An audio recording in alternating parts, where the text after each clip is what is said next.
Assalamualaikum warahmatullahi wabarakatuh. Perkenalkan, nama saya Dewi Nawangi dari kelas 8K. Ingin mempresentasikan tentang kisah Nabi Isa sambil membaca teks. Kisah Nabi Isa. Sejak kecil, Isa sudah menampakkan diri sebagai manusia istimewa. Kecerdasannya luar biasa dan setelah berumur 30 tahun, ia diangkat sebagai Nabi dan Rasul.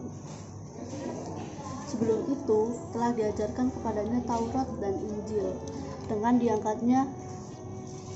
diangkatnya sebagai Rasul, maka mulailah ia menyebarkan agama Islam kepada kaumnya, menyuruhkan kaum Yahudi dan orang-orang Israel untuk kembali kepada Allah, menyadarkan kesesatan mereka yang telah berani merubah kitab Taurat peninggalan Nabi Isa.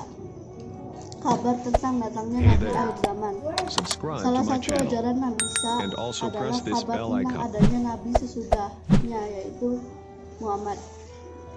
Hal ini tersebut ada dalam Al-Quran surat Al-Sasab yang berbunyi, "Sesungguhnya aku adalah utusan Allah kepadamu, membenarkan kitab sebelumku, yaitu kitab Taurat, dan memberi kabar gembira dengan datangnya seorang Rasul yang akan datang sesudahku, yaitu Muhammad."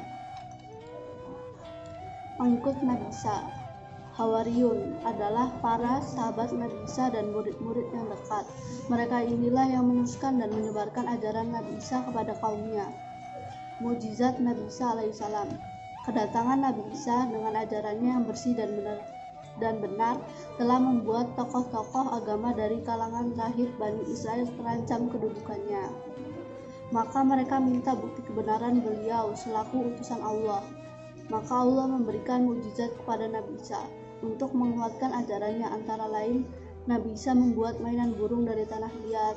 Setelah ditiup, burung itu hidup dan terbang atas seizin Allah. Beliau dapat menyembuhkan orang buta. Beliau dapat menyembuhkan orang yang terkena sakit sopak dan dapat menghidupkan orang mati. Bisa menceritakan jenis makanan yang dimakan orang-orang di rumah mereka dan juga makanan yang mereka simpan, dan dapat menurunkan makanan dari langit untuk menuruti kaumnya yang minta hidangan dari surga. Selanjutnya, wafatnya Nabi Isa alaihissalam.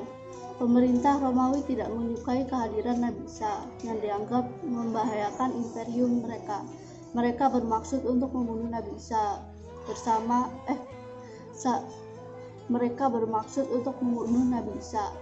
Salah seorang murid Nabi Isa yang bernama Yudas berkhianat. Dialah yang menunjukkan tempat persembunyian Nabi Isa.